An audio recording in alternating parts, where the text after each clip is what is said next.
प्रिय विद्यार्थियों, आपने पहला वीडियो पढ़ा साझेदारी के सामान्य परिचय के अंदर कुछ बातें। आज 3 बातें और ले रहे हैं। नंबर 1 है साझेदारी संलेख क्या है, अर्थात पार्टनरशिप डीड। साझेदारी संलेख का अर्थ होता है साझेदारों के मध्य लिखित समझौता साझेदारी संलेख लाता है। इसमें बहुत सारी बातें होती है, मुख्य बिंदु आपको सुना रहा हूँ। फिर आपका सेकंड जो इसी का पॉइंट आएगा वह साझेदारी संलेख के अभाव में कौन कौन से नियम लागू होते हैं, बड़ा महत्वपूर्ण है, वो आपको लिखते बताएंगे। अब उसके बाद में साझेदारों के पूंजी खाते रखने की विधियां और उसका फॉर्मेट, इतनी सारी बातें आज लेंगे अपन। तो फर्स्ट आप समझें साझेदारी संलेख किसे कहते हैं। साझेदारी संलेख, साझेदारी संलेख, इसको आप कह सकते हैं पार्टनरशिप डीड। साझेदारों के मध्य लिखित समझौता साझेदारी संलेख लाता है। साझेदारों के मध्य लिखित समझौता या लिखित अनुबंध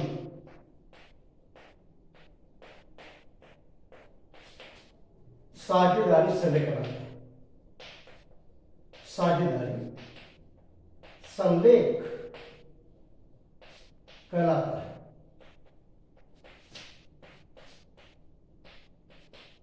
अब इसमें आपको समझा रहा हूं इस साझेदारी संलेख में कौन कौन सी बातें आती है, बहुत से पॉइंट है। कुछ पॉइंट आपको मैं लिखित में करके समझा देता हूं। अब इसमें साझेदारी संलेख में की मुख्य बातें सॉरी मुख्य बातें। नंबर 1, फर्म का पता, एड्रेस एवं फर्म का नाम एवं पता। नंबर 2, साझेदारों के नाम, साझेदारों के नाम एवं पते यानी एड्रेस। साझेदारी व्यवसाय का कार्यक्षेत्र एवं प्रकृति, साझेदारी फर्म की कार्यक्षेत्र एवं प्रकृति। नंबर 4, साझेदारों के लाभ विभाजन के बारे में। नंबर 5, साझेदारों की पूंजी, साझेदारों की पूंजी। नंबर 6, साझेदारों की पूंजी पर ब्याज इंटरेस्ट ऑन कैपिटल, ब्याज पर प्रावधान provisions on interest on capital. Number 7, आहरण ड्रॉइंग्स पार्टनर्स के द्वारा लीजिंग प्रूफ के लिए राशि माल जो भी निकाली जाए उस संबंधी ड्रॉइंग्स कहते हैं इसको। आहरण पर ब्याज संबंधी प्रावधान इंटरेस्ट ऑन ड्रॉइंग्स के संबंधित प्रोविजंस, आहरण पर ब्याज संबंधी प्रावधान। नंबर 9, साझेदारों को देय वेतन, कमीशन, बोनस संबंधी प्रावधान, इसको रेमोनेशन बोल सकते हैं, पारिश्रमिक प्रावधान। नंबर 10, साझेदारी फर्म कि लेखे रखने की विधि, लेखे रखने की विधि। नंबर 11, फर्म की लेखा पुस्तकों की अंकेक्षण ऑडिट, फर्म की लेखा पुस्तकों का अंकेक्षण एंड ऑडिट। नंबर 12, पूंजी रखने की विधि। आज पढ़ेंगे इसके बारे में, दो मेथड होते हैं साझेदारों की पूंजी रखने की विधि। नंबर 13,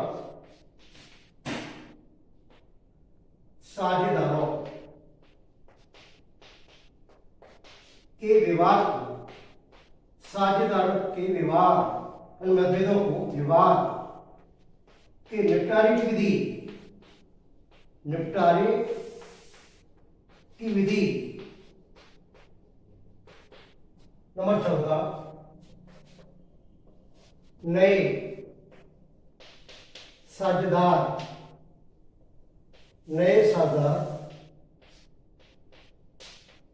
के प्रवेश संबंधी प्रावधान,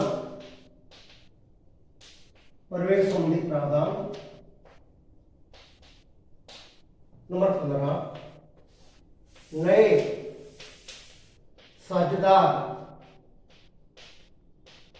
के प्रवेश सेवानिवृत्ति, कोई पार्टनर आउट गोइंग हो रहा है, रिटायर हो रहा है, सेवानिवृत्ति, मृत्यु के समय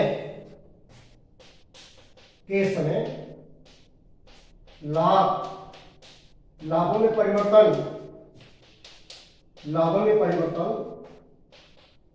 होने पर, बहुत महत्वपूर्ण पॉइंट है, होने पर ख्याति का मूल्यांकन, गुडविल यानी प्रीमियम गुडविल, ख्याति का मूल्यांकन, बहुत महत्वपूर्ण आएगा आगे, ख्याति का मूल्यांकन एवं लेखा।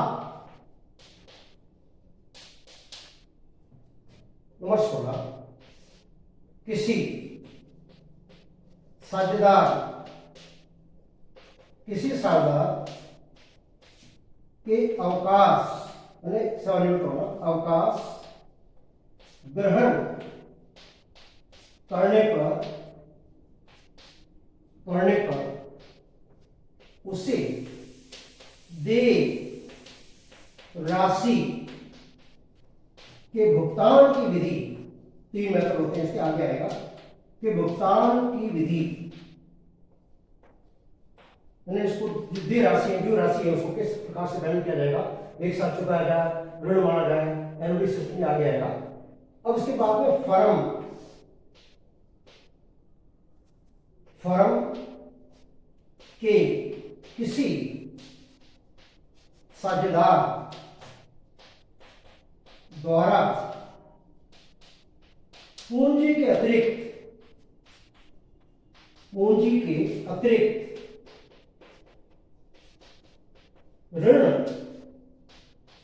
देने पर ब्याज संबंधी प्रावधान, ब्याज संबंधी प्रावधान। 18 नंबर, फर्म का समापन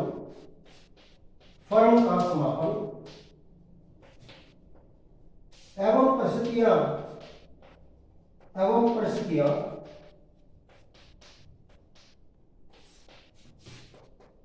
फर्म के समापन पर, फर्म के समापन की लेखा विधियां या लेखा विधि, एक मॉडल लेते हैं, फर्म के समापन पर,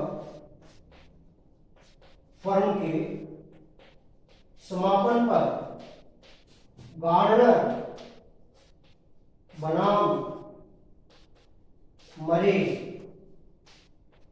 नियम लागू होगा या नहीं। वह तो सारी बात मैंने ले ली है।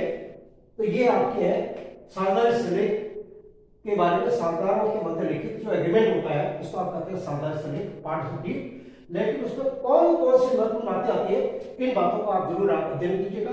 और उसके बाद में इसी के बारे में एक और पॉइंट लेते हैं कि साझेदारी सलेख के अभाव में यदि एग्रीमेंट लिखित में नहीं है तब कौन कौन से नियम लागू होंगे।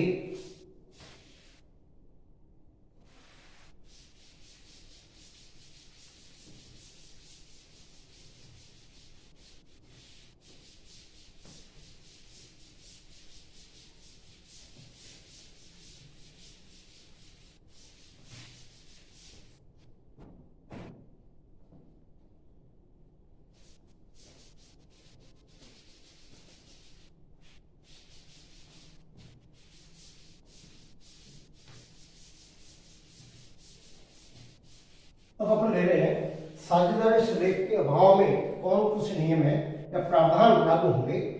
साझेदारी बहुत इंपॉर्टेंट काम है उसमें।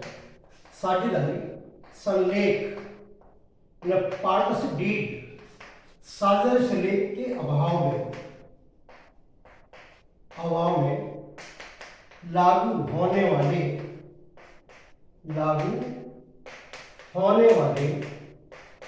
नियम या प्रावधान प्रोविजन ये आपके साझेदारी सलेख के अभाव में यदि लिखित में एग्रीमेंट नहीं है तब कौन सी बातें लागू होगी। 5 बातें आपके घंटे को प्रभावित करेगी, 2 बातें थ्योरेटिकल और है, कुछ 7 बातें हैं। नंबर 1 साझेदारों का लाभ विभाजन अनुपात। लाभ विभाजन अनुपात बराबर होगा, इक्वल समान होगा, बराबर होगा। कहने का आशय है अपन पढ़ रहे हैं साझेदारी सलेख के अभाव के अंदर कौन सी बातें लागू होगी, कौन से रूल लागू होंगे, कौन से नियम लागू होंगे, क्या प्रोविजन रहेगा। तो नंबर 1 है सभी साझेदारों के मध्य लाभ अनुपात बराबर होगा, इक्वल होगा। नंबर 2 किसी भी साझेदार को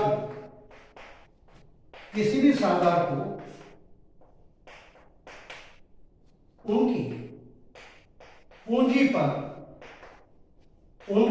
पर ब्याज दे नहीं है। इसका अर्थ होता है जो भी पार्टनर्स ने पूंजी लगाई है फर्म के अंदर उनको फर्म पूंजी में ब्याज नहीं देगी। तब साझेदारी सलेख के अभाव में किसी साझेदार द्वारा आहरण करने पर ड्राइंग्स नकद राशि निकालना, संपत्ति निकालना, माल निकालना, घरेलू प्रयोग हेतु किसी साझेदार द्वारा आहरण करने पर फर्म ब्याज वसूल नहीं करेगी। नंबर 4 किसी भी साझेदार को वेतन, कमीशन, बोनस, इन तीनों के शब्द पारिश्रमिक, रेम्युनरेशन, पारिश्रमिक दे नहीं है। कहने का आशय है साझेदारों के मध्य एग्रीमेंट नहीं है, साझेदारी सलेख का अभाव है, तो किसी भी पार्टी को किसी प्रकार का रेम्युनरेशन यानी वेतन हो, कमीशन हो, बोनस हो आदि दे नहीं है। नंबर 5 यदि बहुत महत्वपूर्ण है 5वां पॉइंट, यदि किसी साझेदार ने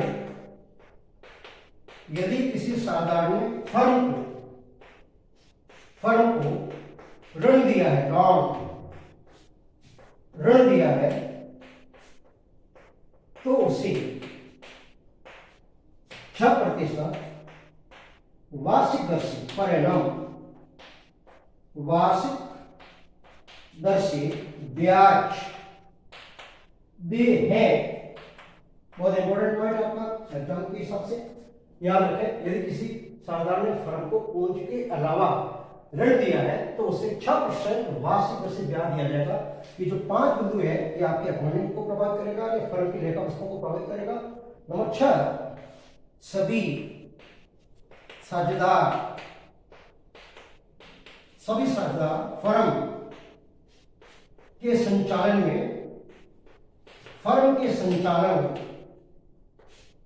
में भाग ले सकते हैं। यानी किसी को आप मना नहीं कर सकते हैं, भाग ले सकते हैं। नंबर 7, फर्म की लेखा पुस्तकों को सभी साझेदार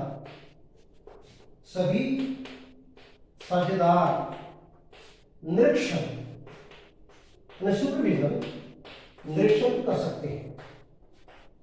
कर सकते हैं। ये आपके 7 बिंदु जो मैंने लिए हैं, इसका जो संबंध है वो साझेदार श्रेणी के अभाव में ये बातें लागू होगी। अब उसके बाद में जो अगला नया पॉइंट हम ले रहे हैं वो है साझेदारों की पूंजी खाते।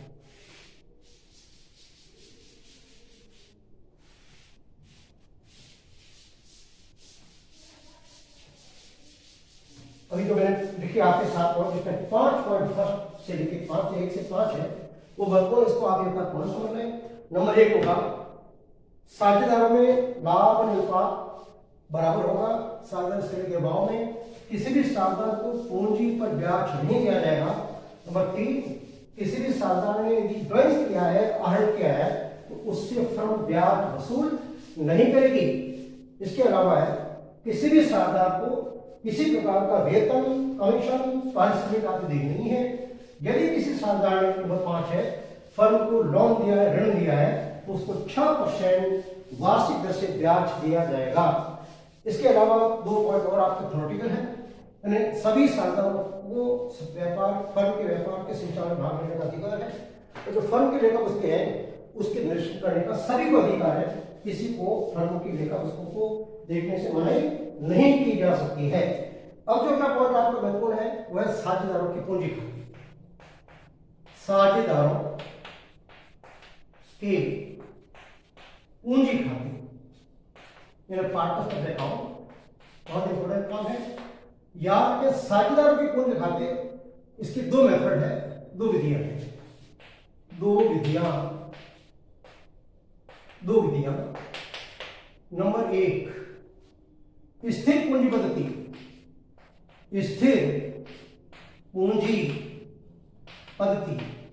अन्य शब्दों में कह सकते हैं अपरिवर्तनशील पूंजी पद्धति। और इसका जो सेकंड है ना वह परिवर्तनशील पूंजी पद्धति। परिवर्तनशील पूंजी पद्धति 2 मेथड है। अब ध्यान देना, इस स्थिर पूंजी पद्धति के अंदर 2 खाते खोले जाएंगे। नंबर 1, साझेदारों की पूंजी खाते हैं, पार्टनर्स अकाउंट।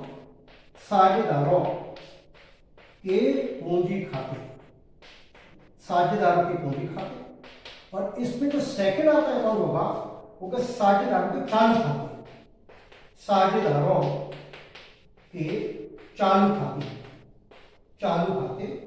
जो आप कहते हैं पार्टनर्स करंट अकाउंट, उसको बोलते हैं partners capital account, partners capital account, और यह कहेंगे partners current account, partners current account. अब ध्यान देना, परिवर्तनशील पूंजी पद्धति में सिर्फ एक खाता, उसका नाम है साझेदारों की पूंजी खाते। सिर्फ एक अकाउंट आएगा, साझेदारों के पूंजी खाते। Partners capital account, partners capital account. अब आप समझें इनके अंदर कौन कौन सी बातों का समावेश किया जाएगा। यहाँ देखो, पहला जो आपका मेथड है इससे पूंजी पद्धति है, इसमें 2 अकाउंट खोले जाएंगे। नंबर 1, साझेदार के पूंजी खाते, पार्टनर्स कैपिटल अकाउंट, और सेकंड आपका अकाउंट है साझेदारों के चालू खाते, पार्टनर्स करंट अकाउंट। अब याद रखना, साझेदारों के पूंजी खाते स्थायी पूंजी पद्धति में इसमें केवल पूंजी का उल्लेख होगा, केवल पूंजी का उल्लेख होगा, पूंजी के अलावा कोई बात नहीं होगी, पूंजी का उल्लेख होगा। उन्हें समझे आप स्थायी पूंजी पद्धति में जो पहला अकाउंट आपका पार्टनर्स अकाउंट, इसमें केवल कैपिटल आएगी, पूंजी के अलावा अन्य किसी मद को नहीं लिखा जाएगा। अब इसमें क्या है, जैसा कि नाम है स्थायी पूंजी पद्धति, ये साझेदारों में आपसे एग्रीमेंट होता है कि पूंजी में कोई परिवर्तन नहीं होगा, लेकिन दो स्थिति और आती है जिससे पूंजी में परिवर्तन हो सकता है। एडिशनल पूंजी लगाए या स्थायी रूप से पूंजी निकालें तब चेंजेस होगा, कुल मिलाकर आपकी इन साझेदारों की पूंजी स्थायी रहेगी। अब इसके बाद जो सेकंड अकाउंट आपका इसके साथ बनता है पार्टनर्स करंट अकाउंट, इसमें क्या आएगा, इसमें आएगा पीएनएल अकाउंट का पीएनएल अकाउंट, पीएनएल एप्रोप्रिएशन आप इसके बाद लीजिए। इसमें है नंबर 1 इंटरेस्ट ऑन कैपिटल यानी पूंजी पे ब्याज, पार्टनर्स सैलरी,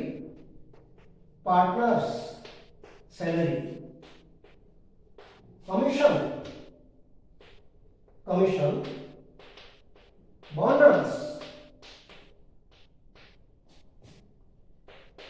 बोनस, अब उसके बाद में है इंटरेस्ट ऑन कैपिटल है, partner salary and commission and part bonus. अब पीएनएल एप्रोप्रिएशन,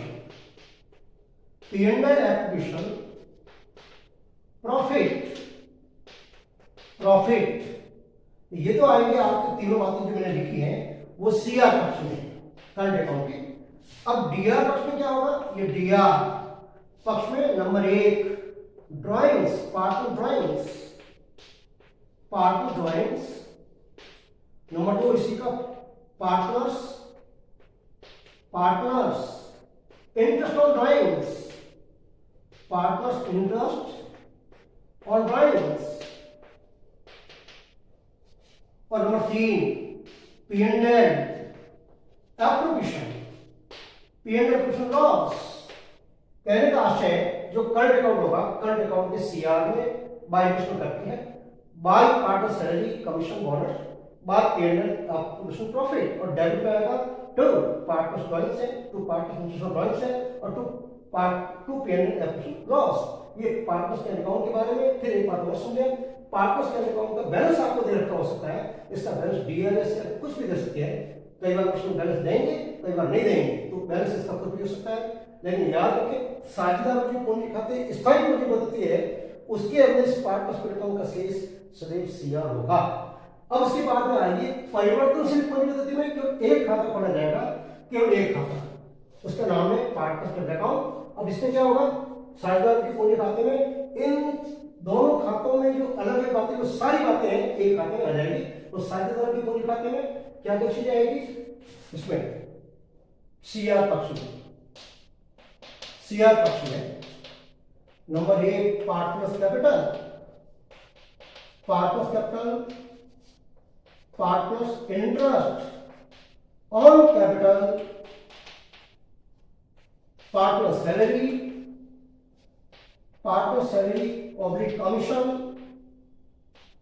बोनस आदि, पीएनएल एप्रोप्रिएशन लाभ नियोजन खाते का परिणाम जो लाभ है, पीएनएल एप्रोप्रिएशन प्रॉफिट जो साधारण केस में आएंगे, और उसके बाद में ये तो आपकी सीआर पक्ष में है। और D R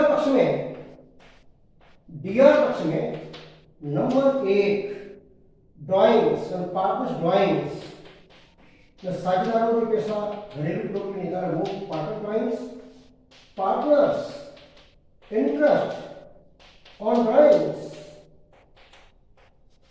number 3 partners PNL appropriation loss, और कई बार पूंजी को मान लो डेबिट शेष है, वो भी इसके डीआर में आएगा, सीआर वाले में सीआर आएगा।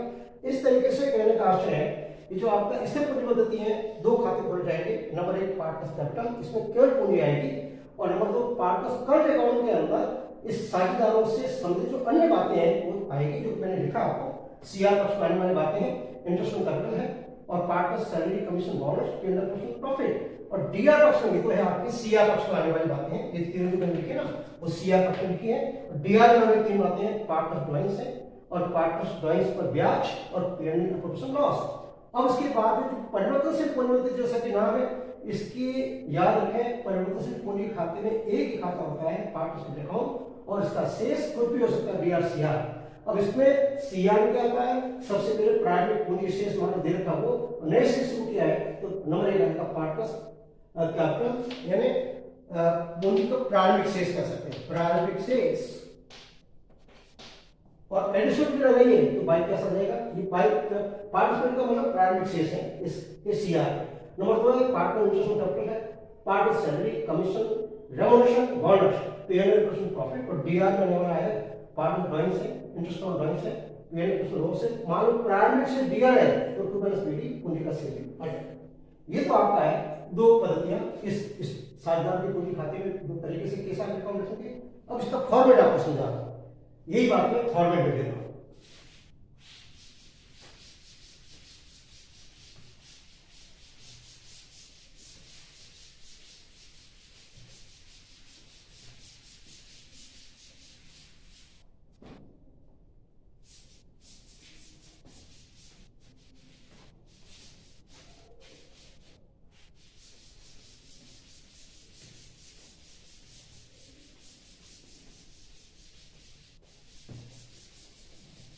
यहां देख रहा हूं फॉर्मेट,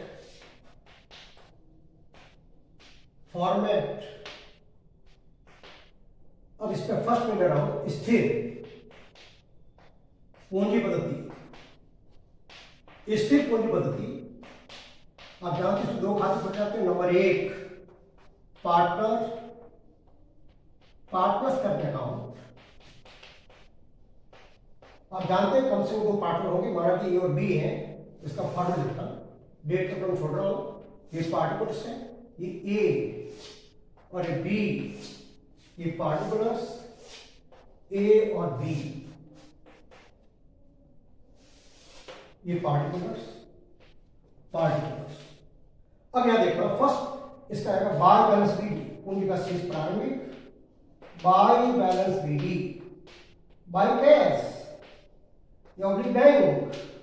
आप इसको कह सकते हैं एडिशनल कैपिटल इंट्रोड्यूस, नई एक्स्ट्रा जो पूंजी लगाई उसने वो। अब उसके बाद में यहां डीआर में आएगा टू कैश ऑब्लिक बैंक, इन्होंने पूंजी निकाल दी, यानी permanent capital withdrawal, permanent capital withdrawal, स्थायी पूंजी निकाल दी है तो यहां आ जाएगा ये अमाउंट, ये आपका है। अब उसके बाद में आएगा बैलेंस शीट।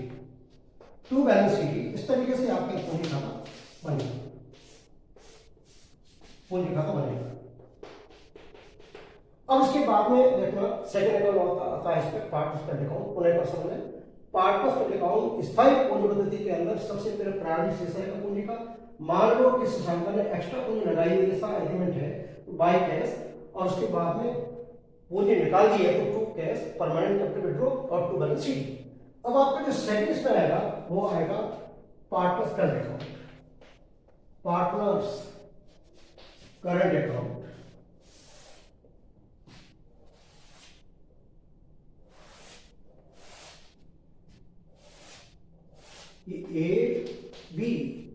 ए और बी। यहां देखना करंट अकाउंट का मान लो आपको बैलेंस दे रखा है, जैसे कि बाय बैलेंस बीडी, मान लो डेबिट पे है तो टू बैलेंस बीडी, किसी कोई भी शेष हो सकता है, टू बैलेंस बीडी। अब यहां आएगा बाय इंटरेस्ट ऑन कैपिटल, ये रुपीज आपका, by partner salary, by partners commission, by P&L appropriation profit, DR में टू ड्राइंग्स मैंने आहरण किया, निजी ग्रुप के लिए पैसा निकाला, माल निकाला, ये राशि। 2 interest on drawings. 2 P&L occupation loss, दोनों नहीं होगा, दोनों में से कोई एक होगा। लाभ होगा सीआर में, हानि होगा डीआर में। उसके बाद में आएगा बैलेंस। 2 बैलेंस शीट या बैलेंस शीट जो भी स्थिति रहेगी। इस तरीके से आपका इसमें 2 अकाउंट बनाया आपने स्थायी पूंजी पद्धति में। नंबर 1 पार्ट करने का कैपिटल अकाउंट जिसमें पूंजी को लेकर बैलेंस शीट, एक्स्ट्रा पूंजी लगाई है तो सीआर में, और परमानेंटली इस तरह से पूंजी निकाल तो डीआर में। अब इसके अलावा जो साझेदारों से संबंधित जो बातें हैं वो सारी आएगी करंट अकाउंट में। ये प्राइमरी से डीआर से कुछ भी हो सकता है। पूंजी में ब्याज है, साझेदारों का वेतन, साझेदारों का कमीशन, लाभ हानि नियोजन खाते का प्रॉफिट में हिस्सा, और डीआर में आपका प्राइमरी से ड्राइंग्स है, उसका ब्याज है, और पेमेंट एक्विजिशन लॉस। ये है आपकी स्थायी पूंजी पद्धति में रखे गए खाते।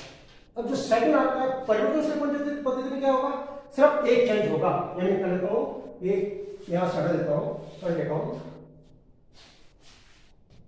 अब ये सारी बातें एक में आ जाएगी। यहां ये आपका हो जाएगा पार्टनर्स। विधि नंबर 2 परिवर्तनशील पूंजी पद्धति। इसमें एक खाता होगा, उसका नाम होगा पार्टनर्स कैपिटल अकाउंट। सिर्फ एक खाता होगा। इसमें क्या होगा, सारी बातें आएंगी। ये कैपिटल का शेष, प्रारंभिक पूंजी शेष, बाय स्पीडी और एक्स्ट्रा पूंजी लगाएंगे तो बाय कैश हो जाएगा। By personal capital, by party salary, by commission, by payment profit. DR में मान लो प्रारंभिक शेष एक पूंजी का शेष है, किसी का डेबिट हो सकता है, टू बैलेंस पीडी, और to drawings, to interest drawings, to payment loss, to balance sheet. इस तरीके से सिर्फ इन दोनों खातों को एक साथ मिलाकर इस सेकंड खाते का नाम आएगा पार्टनर्स अकाउंट। जो पूंजी है वो भी आएगी और करंट अकाउंट की सारी बातें इसमें रहेगी। इस तरीके से आपका परिवर्तनशील पूंजी पद्धति के अंदर एक अकाउंट रहेगा, उसका नाम है पार्टनरशिप अकाउंट। इस पार्टनरशिप अकाउंट का शेष कुछ भी हो सकता है, डीआरएस है। लेकिन स्थायी पूंजी पद्धति में जो आपने खोला पार्टनरशिप अकाउंट, उसका पूंजी शेष हमेशा सीआर होगा, इसका शेष कुछ भी हो सकता है। नेक्स्ट है, अगले वीडियो में लेंगे। धन्यवाद।